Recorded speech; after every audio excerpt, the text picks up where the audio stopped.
Ese día no amanecí como madre, sino como sirvienta en mi propia casa.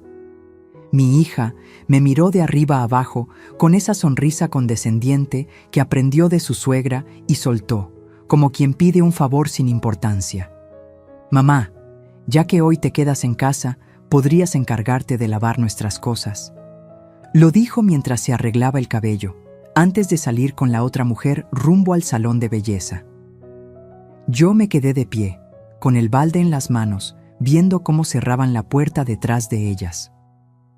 Sentí que mi corazón se encogía, porque no era la primera vez que me trataban como un estorbo. Pero esa mañana, algo dentro de mí se quebró.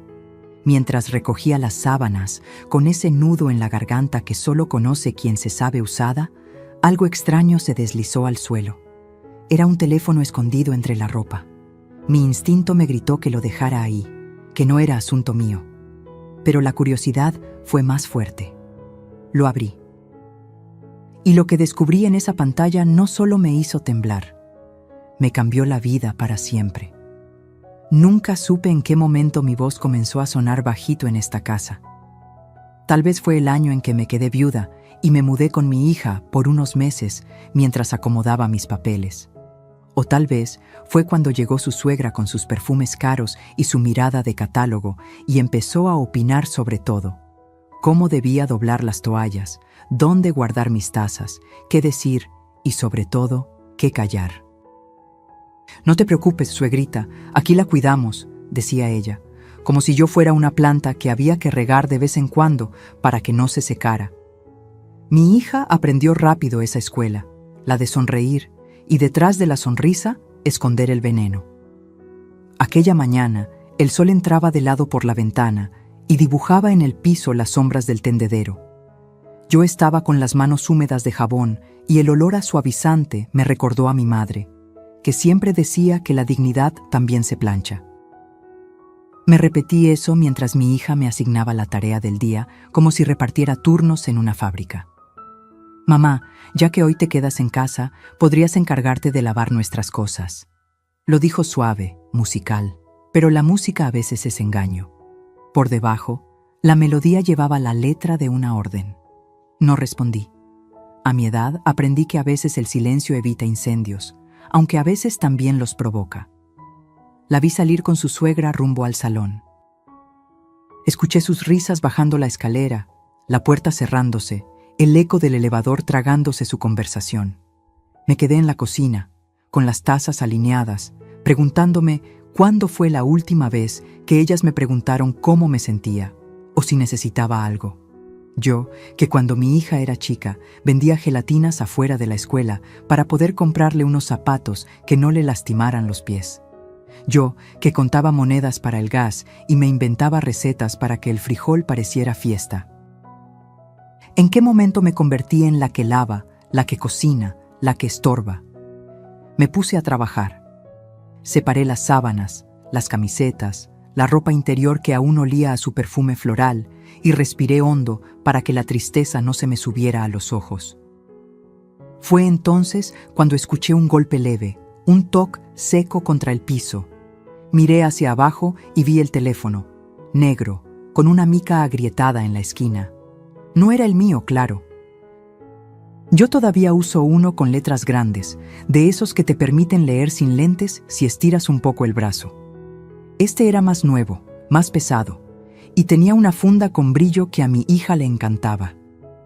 Lo recogí como quien toma una víbora por el cuello, con el cuidado de no olvidar que muerde. Iba a dejarlo sobre la mesa, pero vibró en mi mano. Un mensaje entró y otro se adelantó detrás, como si tuviera prisa por llegar. Notificaciones que parpadeaban, una conversación abierta, el nombre de la suegra arriba, con un corazón rojo al lado. «Déjalo, Mercedes», me dije, «no es tuyo». Caminé 2 pasos, pero la curiosidad es un hilo que jala del fondo. Y cuando una mujer siente que algo no encaja, no hay santo que la detenga. Deslicé el dedo. La pantalla se encendió sin pedir clave. Ahí supe que no era el celular principal de mi hija. Parecía un aparato de batalla, un escondite, un doble fondo. Leí los últimos mensajes. Al principio palabras sueltas, papeles, firma, notario. Después, frases completas que me aflojaron las rodillas. Hay que apurarlo de la casa antes de diciembre. Que no se entere, tú dile que es un trámite del banco. Mi hermano ya habló con el señor del contrato. El corazón me retumbó en la nuca. La casa. Mi casa. La que compré con 40 años de trabajo y cuentas exactas, donde cada ladrillo tiene mi nombre y el de mi difunto esposo grabado en silencio. Seguí leyendo, como quien sabe que lo que viene duele, pero igual no puede dejar de mirar. ¿Y si se pone difícil?, preguntaba mi hija. La respuesta de la suegra fue un puñal de hielo. Tú llórale tantito. Dile que la quieres, que es por su bien. A tu edad la gente ya no entiende bien los papeles. Hazte la loca y ya. Sentí que me faltó el aire. Me apoyé en el fregadero y conté hasta 10 para no venirme abajo. El jabón se me resbaló de las manos y cayó con un plop sordo dentro del balde. ¿A tu edad? Ese desprecio escrito, esa crueldad con maquillaje, esas letras que me despojaban de cerebro, de voluntad, de historia. Otro mensaje. De un número que reconocí de memoria. Mi hijo. ¿Cuándo se arregla lo del traspaso? Yo necesito los $3,000 para lo del carro. La suegra respondió, primero la firma del notario, luego se reparte.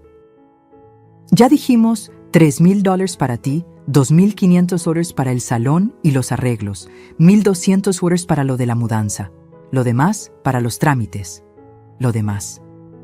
¿Cuánto era lo demás de una casa que vale más que todo lo que he llorado? Me ardieron las manos. No por el jabón, sino por la impotencia. Mis propios hijos calculando mi techo con la frialdad de quien hace cuentas de supermercado. Cerré los ojos.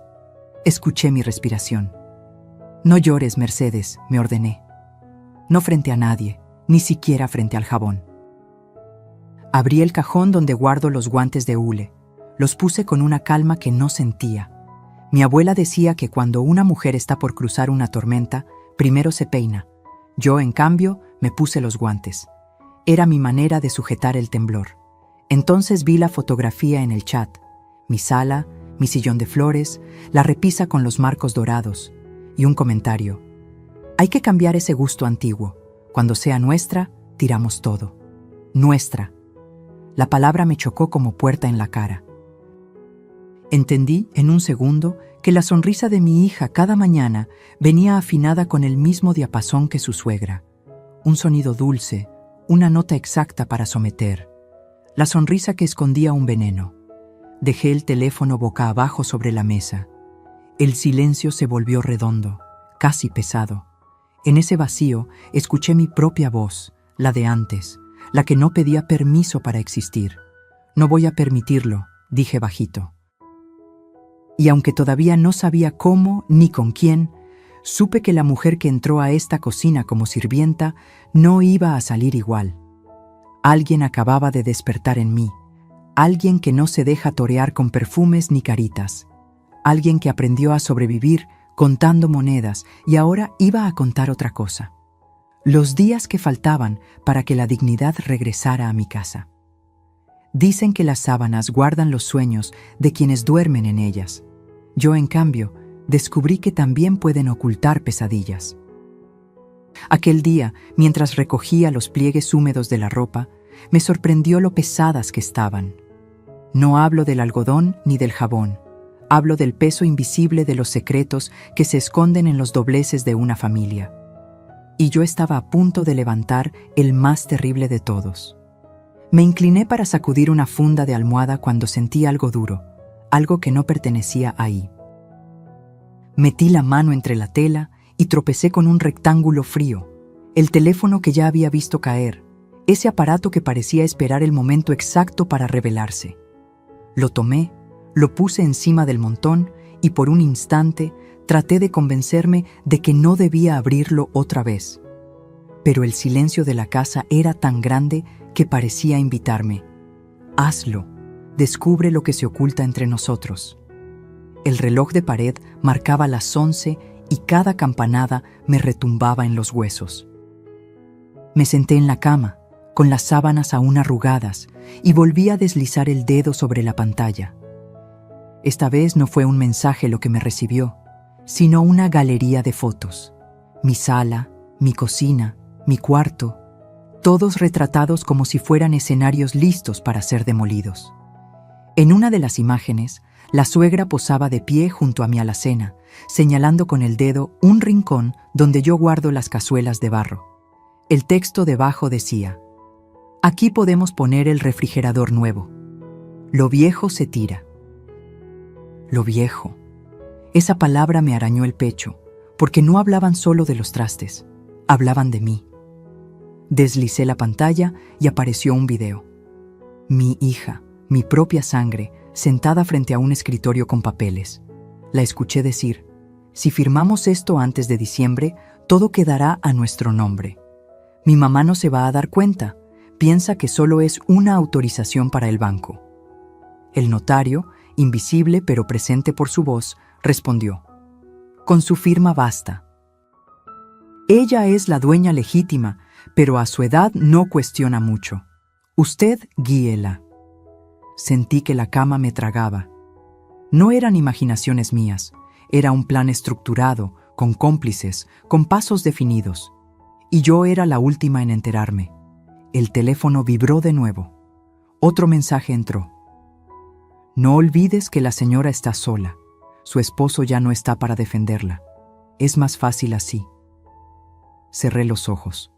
Vi el rostro de mi difunto esposo. Recordé su promesa de que jamás me faltaría nada. Llorar en ese instante habría sido una traición a su memoria, así que me contuve. El dolor no me doblegó. Se transformó en algo más duro, más frío, algo que empezaba a parecerse a la determinación. Tomé aire y me levanté. Caminé hasta el closet, donde aún guardo mi caja de recuerdos, papeles viejos, cartas amarillentas, escrituras dobladas con cuidado. La saqué y la puse junto al teléfono. Ahí estaban las pruebas de mi vida, el testimonio de que esta casa fue construida con sacrificio, con jornadas dobles, con noches de hambre.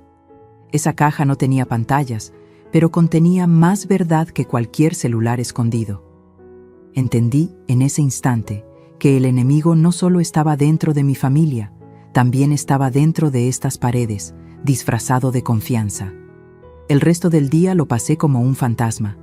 Lavé, tendí, cociné, pero mi mente estaba en otra parte. Cada vez que veía las sábanas colgando en el tendedero, me parecía escuchar susurros. Aquí se esconde la mentira, aquí está la trampa. Cuando doblé la última prenda, ya había tomado una decisión. No confrontaría de inmediato. A veces, el que grita pierde. El verdadero poder está en quien observa en silencio, en quien sabe esperar el momento exacto para mover la pieza clave. Antes de que regresaran, volví a esconder el teléfono entre las sábanas, justo donde lo había encontrado. No quería levantar sospechas. Dejé todo limpio, la comida lista, el piso brillante. La casa olía a caldo de pollo y a suavizante, como si aquí no hubiera pasado nada. Pero dentro de mí, algo había cambiado para siempre. Ya no era la mujer que se dejaba usar, sino la que había descubierto el secreto enterrado. Y esa verdad, aunque pesaba tanto como un costal de sábanas mojadas, iba a convertirse en mi arma. No sé cuánto tiempo me quedé mirando ese teléfono apagado, como si todavía pudiera escuchar en él los ecos de las palabras que me habían dejado sin aliento. Podría haberlo dejado ahí, fingir que nada pasaba, como tantas madres hacen para no perder a sus hijos. Pero algo en mí se negaba. Cuando una mujer llega a cierta edad, descubre que el silencio también mata, que tragar humillaciones es un veneno lento, y yo ya estaba cansada de envenenarme sola. Volví a encenderlo. Esta vez, abrí las conversaciones completas. Lo primero que leí fue un diálogo entre mi hija y la suegra, escrito apenas la noche anterior. «Mañana le dices que lave, que se entretenga con algo, así no sospecha». «Claro, mamá, ella nunca pregunta. Mientras tenga comida y ropa, cree que todo está bien». Sentí un nudo en el estómago. ¿De verdad me veían así? como una criada satisfecha con un plato de sopa y una silla en la esquina? Cerré los ojos un instante, tratando de recordar la última vez que mi hija me abrazó con amor genuino. No pude. El recuerdo más cercano era un beso apurado en la frente, más frío que los $20 que me dejaba sobre la mesa cuando se acordaba de mis gastos. Seguí leyendo, y cada mensaje era un cuchillo. No olvides sacar las joyas del cofre. Dile que las prestaste para una boda. Sí, mañana lo hago. Total, ya ni se acuerda de lo que tiene. Mis joyas. Las que heredé de mi madre, las mismas que guardaba envueltas en un pañuelo bordado, con olor a naftalina y recuerdos. No eran solo piedras y metales, eran la historia de mi linaje, el único lujo que había sobrevivido a los años de trabajo y pobreza. Sentí que el suelo se me iba. Una cosa es que te usen, otra muy distinta es que te borren, pieza por pieza, como si no hubieras existido nunca. Y entonces apareció su nombre, el de mi hijo. Ese hijo que, pensé, aún podía salvarme con un poco de lealtad. La pantalla me mostró su mensaje con claridad cruel. ¿Ya consiguieron que firme? Yo necesito el dinero pronto. El carro no puede esperar. La respuesta de la suegra fue inmediata. Paciencia, mijo, todo a su tiempo. La vieja no sospecha nada. La vieja. No mamá, no señora, no doña Mercedes, solo la vieja. Tragué saliva, porque la palabra se me atoró como piedra en la garganta. Nunca imaginé que un hijo mío pudiera referirse a mí de esa manera. Y lo peor, no solo lo decía, lo aceptaba, lo normalizaba. Mi sangre, mi carne, conspirando contra mí como si yo fuera una carga desechable. El corazón me latía tan fuerte que pensé que los vecinos lo escucharían. Me levanté de golpe, caminé en círculos por la sala y tuve que apoyarme en la mesa para no caer. ¿Qué hice mal? Me pregunté 1000 veces. ¿En qué momento crié hijos capaces de vender a su madre por unos cuantos dólares? ¿En qué esquina de la vida me equivoqué? ¿Que mi amor se transformó en moneda de cambio? No encontré respuesta. Solo lágrimas que se negaban a salir, porque hasta mis ojos parecían cansados de llorar. Seguí leyendo. Había mensajes de burla, conversaciones donde mi hija escribía: «Hoy se le olvidó poner sal en la sopa, jajaja, ya ni coordina bien». Y la suegra respondía: «Peor para ella. Eso nos da más motivos para apurar la firma, así no se mete en nada». Sentí rabia, una rabia nueva, distinta a la que había sentido cuando me llamaron estorbo. Esto era peor, era la burla, la deshumanización. No solo planeaban quitarme lo mío, también me ridiculizaban, me reducían a un chiste en sus pantallas luminosas. Yo, que había trabajado limpiando casas ajenas para pagar sus estudios, convertida ahora en un meme privado de su crueldad. Me quedé quieta, con el celular en la mano, mientras el sol se ocultaba detrás de la ventana. La casa empezó a llenarse de sombras, como si también ella supiera que algo oscuro se había revelado. En ese silencio espeso, escuché mi propia voz en un susurro. Hasta aquí. No fue un grito, no fue un llanto, fue una declaración. Algo dentro de mí había despertado, algo que no iba a permitir más abusos. Apagué el teléfono y lo guardé de nuevo donde lo había encontrado, pero ya no era la misma. Las conversaciones habían destrozado mi corazón, sí, pero también habían encendido una chispa que pronto se convertiría en fuego. Porque una madre puede soportar muchas cosas, excepto descubrir, en letras claras y frías, que sus propios hijos se han convertido en verdugos. Dicen que las paredes escuchan, pero yo nunca imaginé que también podían volverse cómplices de mi dolor. Esa tarde, mientras recorría mi propia casa con el celular escondido en el bolsillo de mi delantal, tuve una sensación extraña, la de caminar por un lugar que ya no me pertenecía.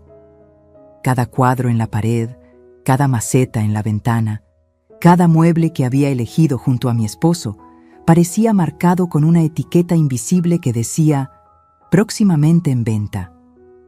Me detuve frente al aparador donde conservo la vajilla de porcelana que solo uso en Navidad. Pasé la mano por el vidrio y sentí el frío del abandono. Recordé cuando la compramos en pagos, hace más de 30 años, y cómo mi esposo me decía en broma: «Mercedes, con esta vajilla vamos a cenar como ricos». Nunca fuimos ricos, pero en esa mesa nunca faltó comida ni cariño. Ahora, en los mensajes de aquel teléfono, mi hija y su suegra ya habían decidido deshacerse de todo. La vajilla está vieja, mejor venderla en el mercado de antigüedades. Así lo escribieron, como si se tratara de un objeto cualquiera, sin historia, sin alma. Seguí caminando y cada rincón me hablaba. El sillón de flores donde vi a mis nietos dar sus primeros pasos. La repisa con los marcos dorados que guardan las fotos de bodas, bautizos y cumpleaños. Todo era parte de mi vida y al mismo tiempo parte de un inventario ajeno.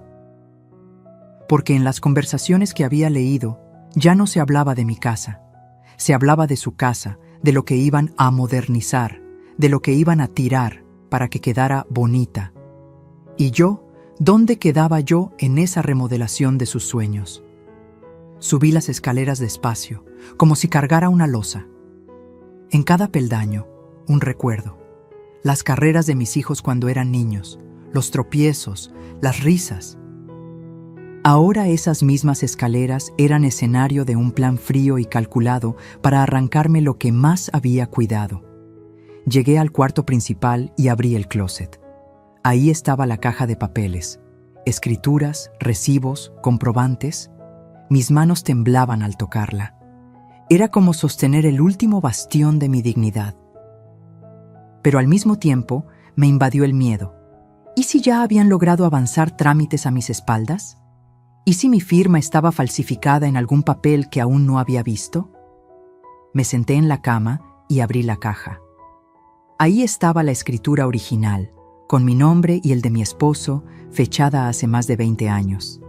Leí cada línea como si fuera un salmo, como si esas letras pudieran protegerme de la traición que me rodeaba.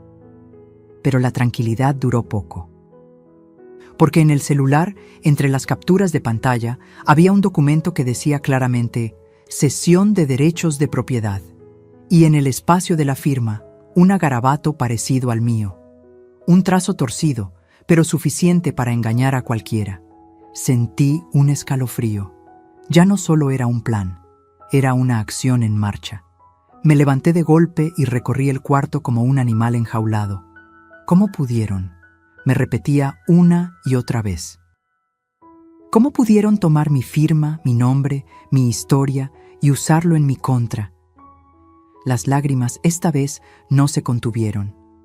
Lloré en silencio, abrazando la escritura original contra mi pecho, como quien abraza a un hijo perdido.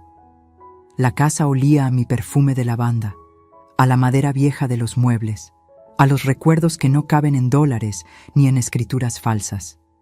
Pero al mismo tiempo olía a traición. Me miré en el espejo del armario. El reflejo me devolvió una mujer con los ojos hinchados, el cabello canoso desordenado y la respiración entrecortada. Por un momento me sentí derrotada, como si ya no tuviera fuerzas para pelear. Pero entonces recordé las palabras de mi madre. Una casa es más que paredes. Es el lugar donde decides si eres dueña de ti misma o esclava de los demás. Y esa frase encendió algo en mí. Sí, podían intentar robarme las paredes, los muebles, los papeles. Pero lo que no podían quitarme era la voluntad de luchar. Guardé la escritura en una bolsa de tela y la escondí en un sitio secreto que solo yo conocía. El teléfono volvió a su escondite entre las sábanas. Cuando terminé, me quedé de pie en medio de la habitación, respirando hondo. Afuera, los pájaros cantaban como si nada, pero yo ya no era la misma. Porque ese día, mientras caminaba por mi propia casa con el corazón roto, entendí que si no hacía algo pronto, terminaría siendo una invitada en el hogar que yo misma construí. Y con esa certeza amarga, supe que había llegado el momento de planear en silencio. Creí que ya lo había visto todo. Pensé que los mensajes crueles de mi hija y su suegra eran la estocada más profunda que una madre podía recibir. Pero esa tarde, cuando volví a encender el teléfono y seguí leyendo, descubrí algo que me partió en 1000 pedazos. Mi hijo también estaba metido en la traición. Al principio, pensé que eran mensajes sueltos, un malentendido. Quise convencerme de que él no sabía la magnitud de lo que estaban planeando, que tal vez solo estaba confundido, pero la realidad me cayó encima con la frialdad de un balde de agua helada. Vi su número una y otra vez, con palabras que no admitían duda. ¿Ya consiguieron que firme? Yo necesito esos $3,000 pronto. El carro no puede esperar. Y la respuesta de la suegra, implacable. Sí, mijo, tranquila, tu parte está segura. Apenas tengamos la firma, lo tuyo se liquida. Leí y releí esa conversación. El mijo de la suegra, no de mí. Ella, la otra, era quien lo llamaba con cariño, mientras a mí me convertían en la vieja que estorba. Sentí una punzada en el pecho que me obligó a sentarme, porque ahí estaba la prueba, escrita en letras negras sobre blanco brillante. Mi hijo no solo sabía, también estaba contando los dólares que saldrían de la venta de mi propia casa. Me quedé mirando la pantalla hasta que las lágrimas nublaron mis ojos. Recordé cuando él era pequeño y se enfermaba de gripa. Yo corría por las noches, aunque trabajara 2 turnos, para traerle jarabes y cobijarlo con el único suéter grueso que teníamos. Recordé cómo se colgaba de mi falda cuando tenía miedo y me decía: «Mamá, contigo nada malo me pasa». Y ahora, ese mismo niño, convertido en hombre, me vendía al mejor postor. Por $3,000, ni más ni menos. Mi amor reducido a una cifra que cabía en una pantalla. El dolor se mezcló con la rabia. Me levanté y caminé por la sala, apretando los puños. ¿De qué sirvieron las madrugadas sin dormir? Los sacrificios, los zapatos gastados, los cumpleaños sin pastel porque el dinero no alcanzaba. Todo lo había hecho para que ellos tuvieran un futuro mejor. Y ahora ese futuro lo construían a costa de destruirme a mí. El teléfono vibró otra vez. Un nuevo mensaje, esta vez de mi hija. No olviden que tenemos que hacer esto rápido. Mamá se deprime fácil y si sospecha, puede arruinar todo. Y la respuesta de mi hijo fue el clavo en mi ataúd. Que firme ya. Ella siempre hace caso. Está acostumbrada a obedecer. Obedecer. Esa palabra me ardió como fuego en la piel. ¿Así me veían? ¿Como una mujer sin voz, un robot de cocina que acata órdenes sin rechistar? Sentí que me faltaba el aire. Caminé hasta la ventana y miré la calle. Los vecinos pasaban como si nada. Los niños jugaban con sus bicicletas. El panadero anunciaba su mercancía. Y yo, tras esos vidrios, estaba viviendo un derrumbe que nadie podía imaginar. Me derrumbé en la silla del comedor. No lloré, no grité. Solo me quedé ahí, con el celular en la mano, escuchando el eco de esas conversaciones que me habían arrancado hasta la última esperanza. Porque una cosa es que la vida te golpee, otra que los amigos te traicionen, pero que tus propios hijos te usen, te desprecien y se repartan lo tuyo como buitres. Eso no tiene nombre. Eso es el golpe más bajo que puede recibir una madre. Pero en medio de esa oscuridad, una chispa se encendió. Quizá porque toqué fondo, quizá porque ya no quedaba más que perder. Me miré en el reflejo del vidrio y vi a una mujer rota, sí, pero también a alguien que empezaba a despertar. Esa traición me arrancó las lágrimas, pero también me regaló una certeza. Ya no había vuelta atrás. Si ellos eran capaces de vender mi casa, yo era capaz de defenderla. Ese día lo entendí. No había peor dolor que descubrir que tu propia sangre conspira en tu contra. Pero también entendí que, a veces, la traición más amarga es la que te da la fuerza más grande. Y yo iba a necesitar toda la fuerza del mundo para lo que estaba por venir. Siempre he creído que el silencio es como un cuchillo de doble filo. Puede usarse para herir o para proteger. Durante muchos años, lo utilicé para callar mis dolores, para no incomodar, para que la paz aparente reinara en la casa, aunque por dentro me estuviera desmoronando. Pero esa tarde, después de leer todo lo que había leído, descubrí que el silencio también podía convertirse en mi mejor arma. Me vi en el espejo del pasillo, los ojos hinchados, las manos temblorosas. Una parte de mí quería correr a enfrentar a mi hija, gritarle que la había descubierto, ponerla contra la pared y pedirle explicaciones. Pero otra voz, más fría, más firme, me dijo: si lo haces ahora, pierdes.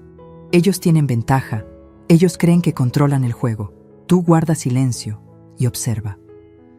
Me quedé quieta un largo rato, escuchando solo el tic-tac del reloj. Cada segundo que pasaba se me clavaba como aguja en la piel. Pero aprendí a respirar hondo.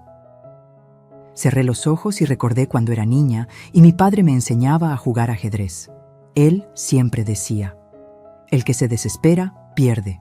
La reina parece frágil, pero es la pieza más poderosa si sabe esperar. Yo, que tantas veces me había sentido peón en esta vida, de pronto entendí que había llegado el momento de ser reina en mi propio tablero. Esa noche, cuando regresaron del salón de belleza con las uñas pintadas y la sonrisa intacta, yo ya había decidido que no iba a dar señales de nada. Preparé la cena como siempre, puse los platos en la mesa, escuché sus conversaciones superficiales sobre peinados y perfumes y asentí con la cabeza como si todo estuviera bien. Por dentro, cada palabra me dolía como piedra en el estómago, pero mantuve el gesto sereno. Ellas no podían saber que yo ya lo sabía todo. Mientras servía el arroz, escuché a la suegra decir: Mercedes, usted se ve cansada, debería descansar más. Lo dijo con ese tono dulce y venenoso que usa quien quiere parecer amable. Yo sonreí levemente y respondí: sí, quizá tenga razón. Uno a veces se cansa de tanto. Y dejé la frase flotando en el aire. Nadie imaginó que en mi mente ya se estaba gestando un plan. Esa madrugada, cuando todos dormían, me levanté en silencio. Encendí una lámpara pequeña y saqué mi libreta de notas. Empecé a escribir todo lo que había visto en el celular: nombres, fechas, mensajes, cifras. Cada palabra era una bala que algún día iba a disparar. Mis manos temblaban, pero mi corazón estaba firme. Por primera vez en mucho tiempo no me sentía débil, sino alerta. Era como si los años se hubieran borrado y volviera a tener la fuerza de aquella mujer joven que luchaba con uñas y dientes para criar a sus hijos. También saqué mi caja de documentos. Revisé la escritura, los recibos de predial, los pagos de agua y luz. Todo estaba en orden. Esa era mi munición, mi escudo. Si ellos querían pelear en los tribunales, yo iba a demostrar que esta casa era mía, legal y legítimamente. Guardé todo de nuevo con cuidado, como quien acomoda armas antes de la batalla. A la mañana siguiente, actué con normalidad. Hice café, barrí el patio, saludé a los vecinos como siempre. Nadie sospechó nada. Pero dentro de mí ya no había miedo. Había estrategia. Sabía que debía aguardar, reunir pruebas, buscar aliados, moverme con cautela. Porque la peor guerra no es la que se libra a gritos, sino la que se gana en silencio. Ese día aprendí a observar con otros ojos. Escuché cada palabra de mi hija, cada comentario de la suegra, como quien escucha piezas de un rompecabezas. Y mientras ellas creían que yo seguía siendo la mujer dócil y obediente de siempre, yo estaba tejiendo mi venganza con hilos invisibles. El silencio, ese que antes me había hecho sentir pequeña, ahora era mi mejor refugio. Y yo estaba dispuesta a guardarlo hasta el día exacto en que, con una sola palabra, pudiera derrumbar todo su castillo de mentiras. Dicen que cuando uno guarda silencio, aprende a escuchar lo que antes parecía ruido. Yo lo confirmé esos días. Mientras fingía normalidad dentro de la casa, afuera empecé a notar señales que hasta entonces me habían pasado desapercibidas. Porque las paredes pueden callar, pero los vecinos, ellos siempre escuchan. Una mañana, mientras barría la banqueta con la escoba de palma, se acercó doña Cata, la vecina de toda la vida. Esa mujer de ojos vivaces, que nunca se pierde detalle, se detuvo frente a mí y dijo en voz baja: «Mercedes, ¿usted está bien? Últimamente he visto entrar a gente rara a su casa. Traen portafolios y papeles. Yo pensé que eran del banco, pero me dio mala espina». Sentí un escalofrío. Así que no eran imaginaciones mías. De verdad había movimientos extraños. Le respondí con una sonrisa apagada: «Estoy bien, doña Cata. Ya sabe, cosas de familia». Ella me miró como quien sabe que no le dices toda la verdad, pero no insistió. Solo me puso la mano en el hombro y agregó: «Nomás no se deje, comadre. A su edad, una merece descanso, no problemas». Sus palabras me acompañaron todo el día, y mientras cocinaba, comprendí que quizá no estaba tan sola como pensaba. A veces, los aliados llegan de donde menos lo esperas. Días después, otro aliado inesperado apareció. Don Ezequiel, el amigo de mi difunto esposo. Siempre ha sido reservado, un hombre de bigote grueso y sombrero de fieltro que suele pasar a saludar en las tardes. Esa vez, sin embargo, vino con el ceño fruncido. «Doña Mercedes, disculpe que me meta, pero hace poco me encontré con su hija y la señora... la suegra. Estaban preguntando por un notario que yo conozco». Me pareció raro, porque hablaban de escrituras. «¿Acaso piensa vender la casa?». El corazón me dio un vuelco. Tragué saliva antes de responder. «No, don Ezequiel, yo no pienso vender nada». Él asintió despacio, como confirmando lo que sospechaba. «Entonces tenga cuidado. Esa gente no anda con juegos, y si necesita testigos de que aquí entran y salen papeles, yo con gusto le digo al juez lo que vi». Sus palabras fueron un bálsamo y un arma al mismo tiempo. No solo confirmaban mis sospechas, también me daban la certeza de que ya tenía un respaldo. Esa misma noche, mientras todos dormían, volví a sacar mi libreta y anoté: Testigo 1, doña Cata, vecina. Testigo 2, don Ezequiel, amigo de la familia. Escribí con letra firme, como quien graba un juramento. Ya no era solo una mujer herida, empezaba a convertirme en estratega. Los días siguientes me dediqué a escuchar. Cada conversación de la suegra, cada llamada a escondidas de mi hija. Descubrí que planeaban reunirse con un supuesto comprador para mostrarle la casa. Hasta fijaron un precio: $85,000. Mi casa, reducida a una cifra fría, repartida en pláticas como si fuera mercancía. Y lo peor, ni siquiera era un precio justo, la iban a rematar por su codicia. Esa información me heló la sangre, pero también me dio fuerzas, porque entendí que el tiempo jugaba en mi contra. Si no actuaba pronto, perdería no solo las paredes, sino mi historia entera. Sin embargo, decidí no precipitarme. Seguí sonriendo por fuera, cocinando caldo y planchando camisas, mientras por dentro tejía mi red de aliados y pruebas. Una tarde, mientras tendía la ropa, escuché a la suegra hablar por teléfono en el patio. No se dio cuenta de que yo estaba cerca. Dijo con claridad: «Ya casi está todo. La señora ni cuenta se da. Pronto tendremos la firma y la sacamos de la casa sin que pueda alegar nada». No sé cómo logré mantenerme erguida.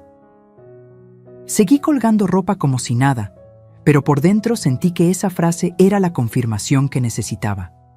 Ellos estaban seguros de que yo era débil, de que mi silencio era ignorancia, pero no sabían que ese silencio era mi estrategia y que ya tenía ojos y oídos que me ayudaban.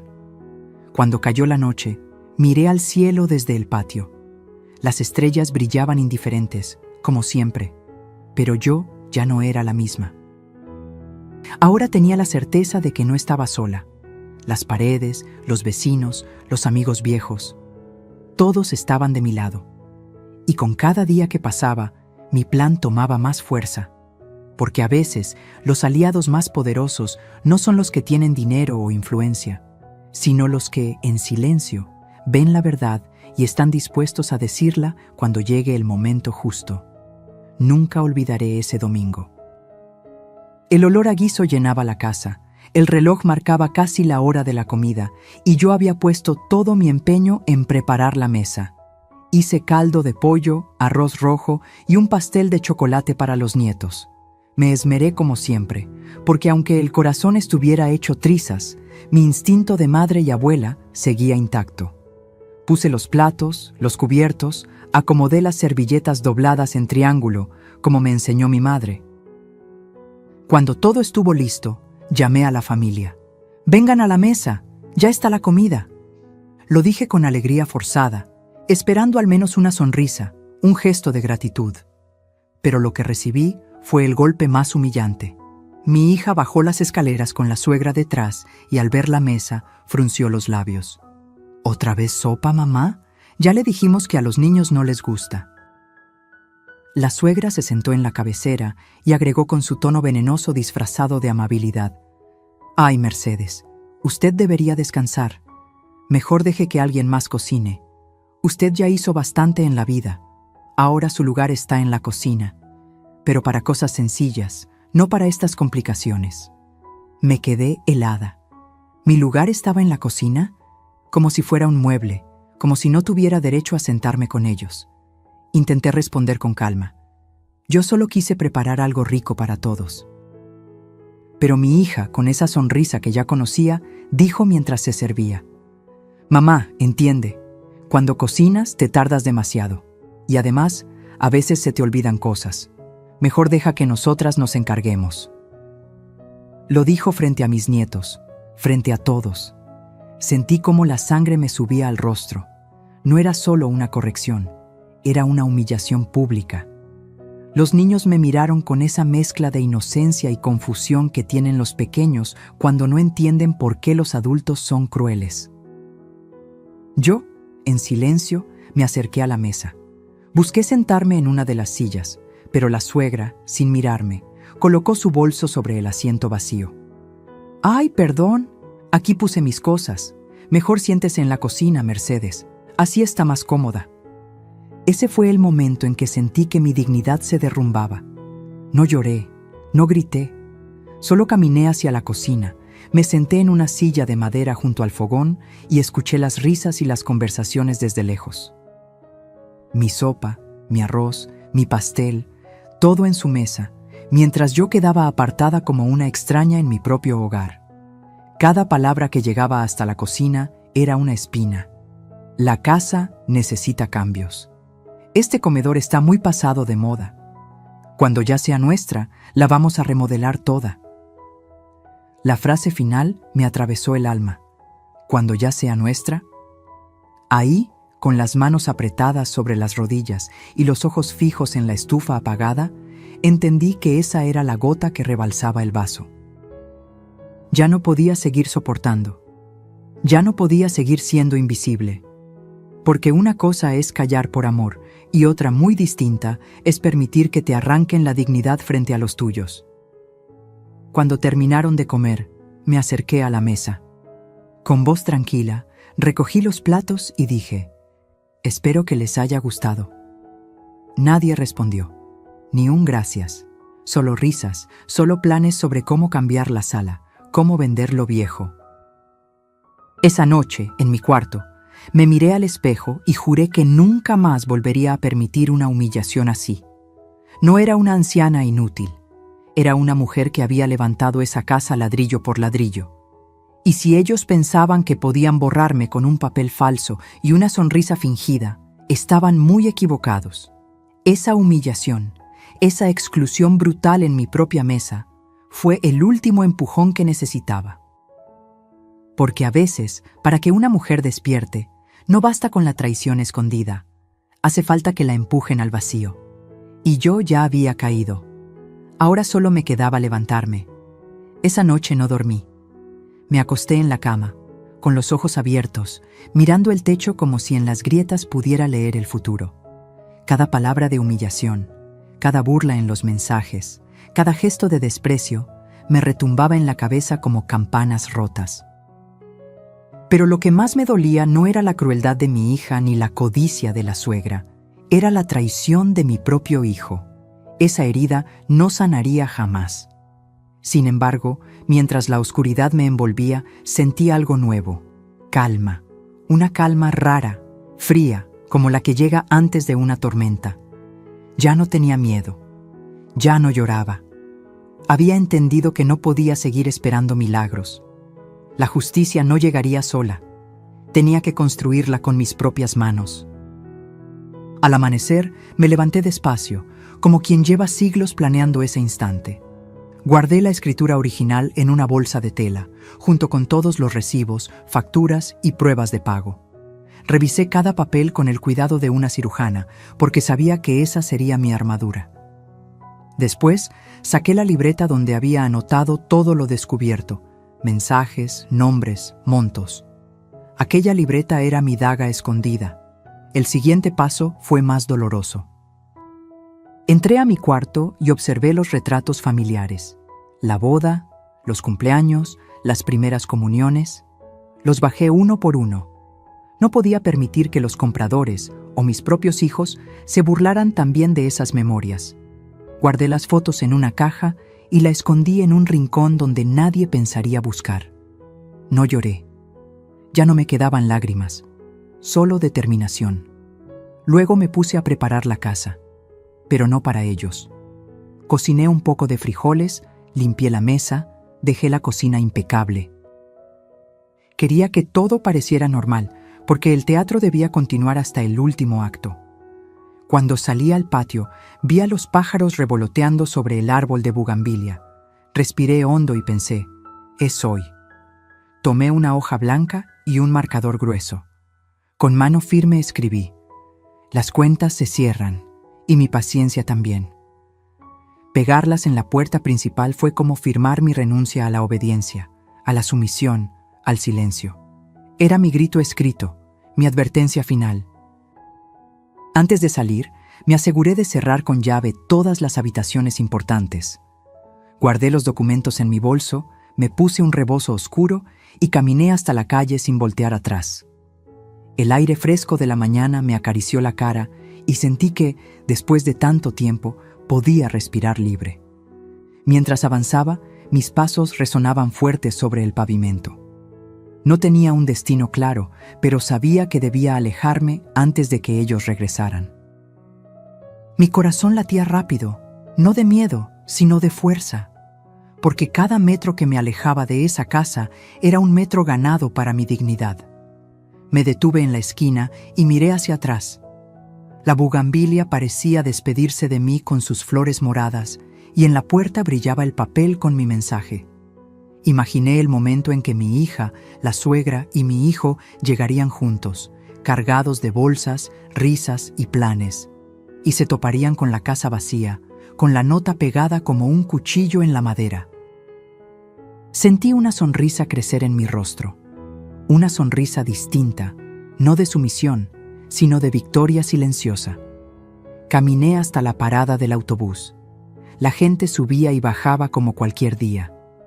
Nadie sabía que esa mujer con rebozo, de cabello canoso y pasos firmes, acababa de iniciar su revolución personal.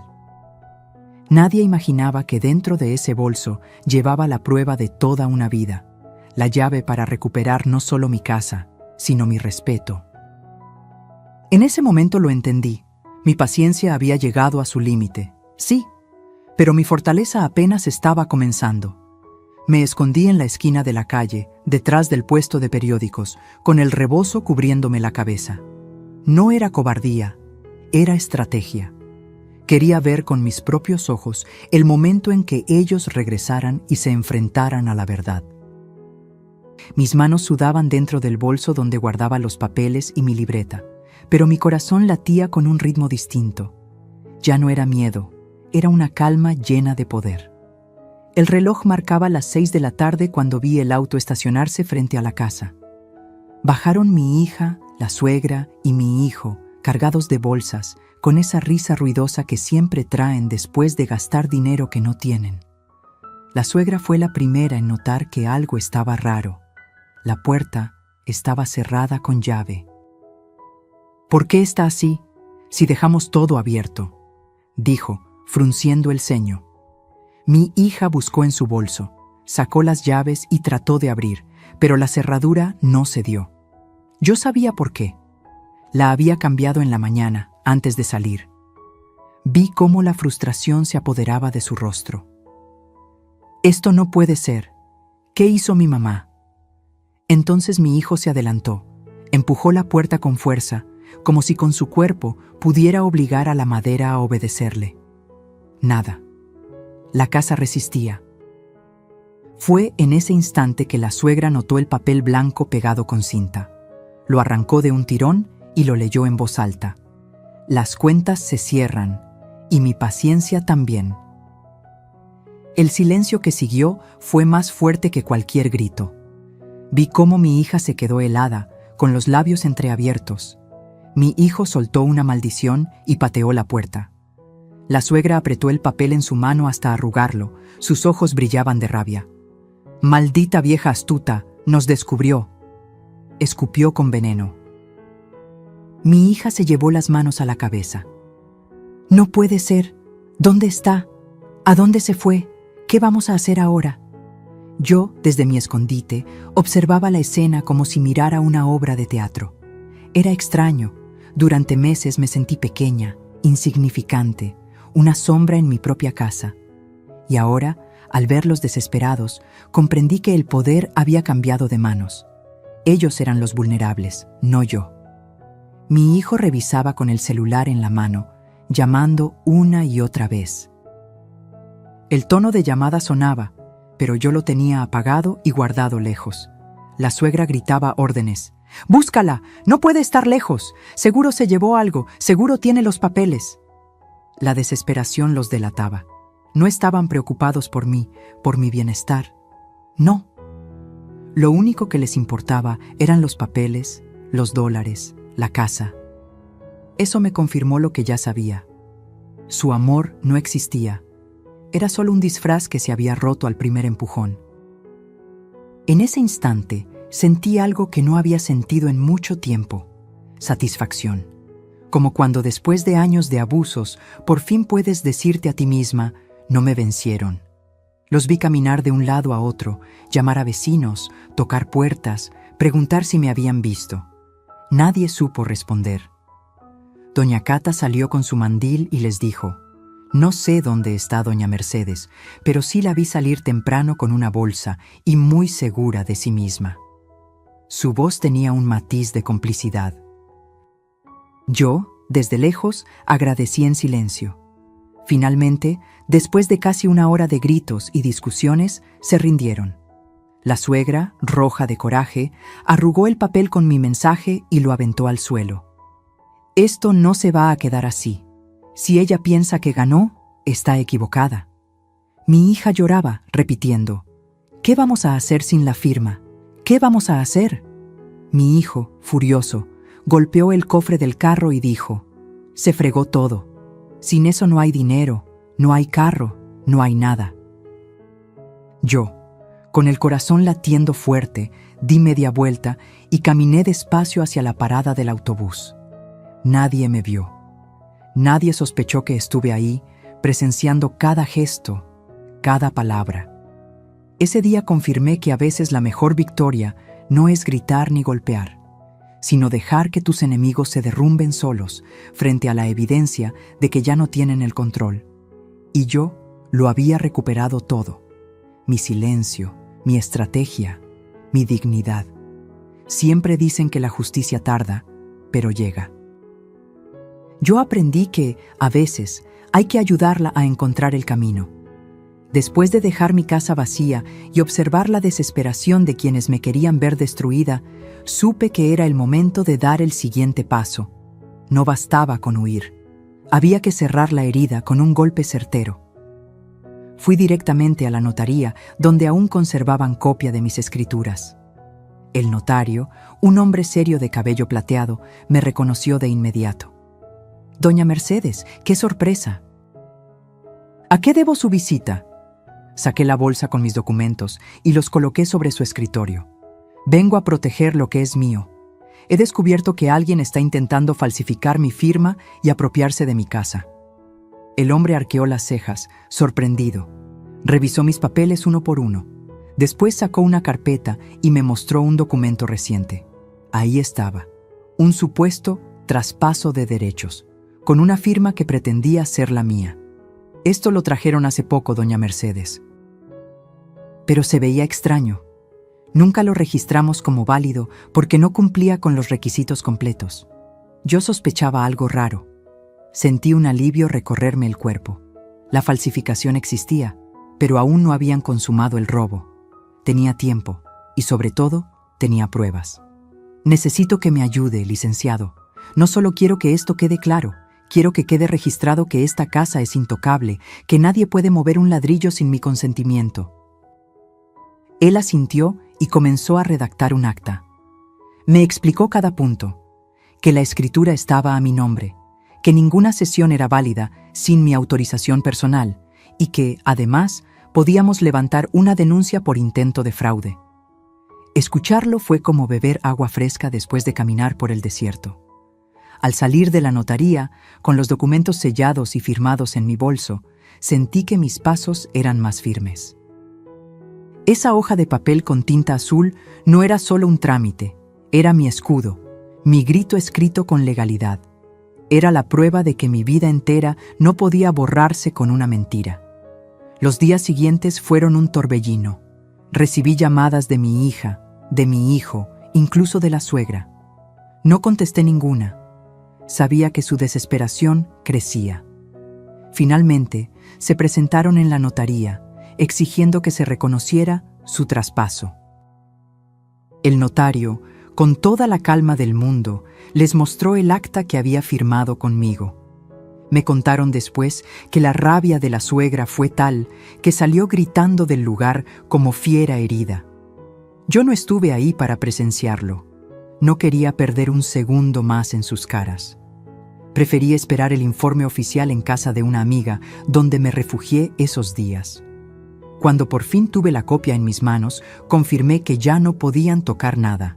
La casa estaba protegida, blindada contra cualquier intento. Pero no me detuve ahí. Con ayuda de un abogado recomendado por don Ezequiel, presenté una denuncia formal por intento de fraude. Adjunté capturas de pantalla de los mensajes que había leído en el celular, la libreta con mis anotaciones y el documento falso con la firma torcida. El abogado sonrió al ver la carpeta. Tiene todo, doña Mercedes. No solo vamos a defender su propiedad, también vamos a demostrar que la quisieron engañar. Esa noche dormí tranquila por primera vez en meses. No porque el peligro hubiera desaparecido del todo, sino porque ahora yo llevaba las riendas. Ellos pensaban que mi silencio era debilidad, pero nunca imaginaron que lo estaba usando para reunir pruebas y esperar el golpe exacto. Los días pasaron y la tensión creció. Mis hijos y la suegra empezaron a recibir citaciones. Yo, desde mi refugio, escuchaba cómo corrían de un lado a otro, tratando de justificar lo injustificable. Los mismos que me llamaban vieja inútil ahora temblaban frente a la ley. Cuando finalmente volví a mi casa, entré con la frente en alto. La bugambilia del patio seguía florecida, como si nada hubiera pasado. Coloqué la escritura en su lugar y me senté en la sala. Miré a mi alrededor y sentí una paz que hacía mucho no conocía. Esa casa, mi casa, seguía siendo mía. Y lo mejor, ellos lo sabían. Porque la justicia no siempre llega con sirenas ni con jueces de toga. A veces llega con un sello azul, con un acta firmada, con la certeza de que, aunque intenten borrarte, siempre tendrás la última palabra. Me siento en esta sala, con la luz del atardecer entrando por las cortinas, y pienso en todo lo que pasó.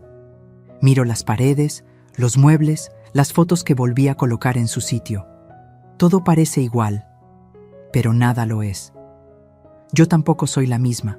Antes era una mujer que callaba, que obedecía, que se conformaba con una sonrisa falsa y una palabra de desprecio.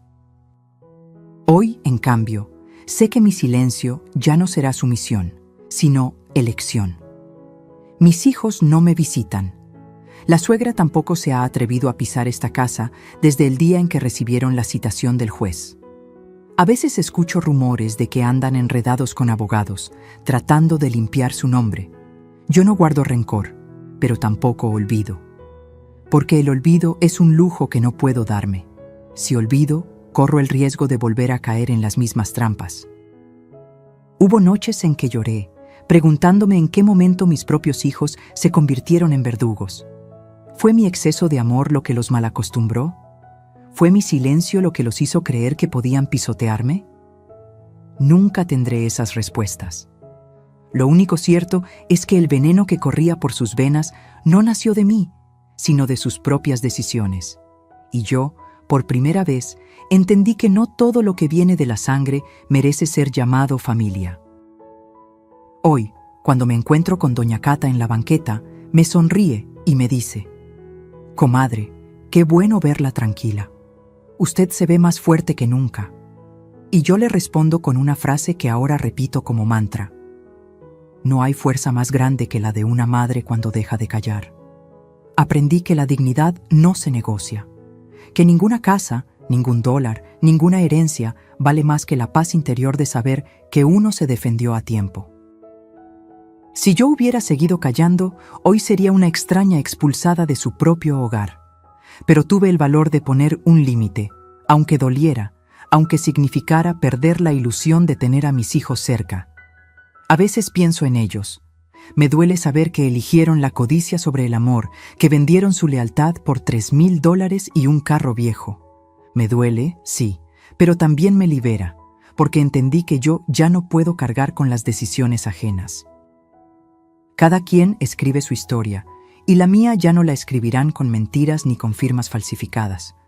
Me gusta sentarme en el patio, bajo la bugambilia, con un café caliente entre las manos. Ahí reflexiono sobre lo que pasó y sobre la vida misma. Entendí que la justicia no siempre llega con castigos espectaculares. A veces, la verdadera justicia es ver cómo quienes te traicionaron se quedan con las manos vacías, con la vergüenza tatuada en el rostro. Yo no necesité gritar ni vengarme con violencia, solo necesité paciencia, pruebas y la firmeza de no rendirme. Quiero dejar algo claro por si alguien escucha esta historia. La sangre no siempre garantiza amor. Lo que realmente construye una familia son los actos, los cuidados, el respeto mutuo. Una madre puede dar todo, pero cuando descubre que ese todo la está matando en vida, tiene el derecho y la obligación consigo misma de decir basta. Mis hijos aprenderán su lección, tarde o temprano.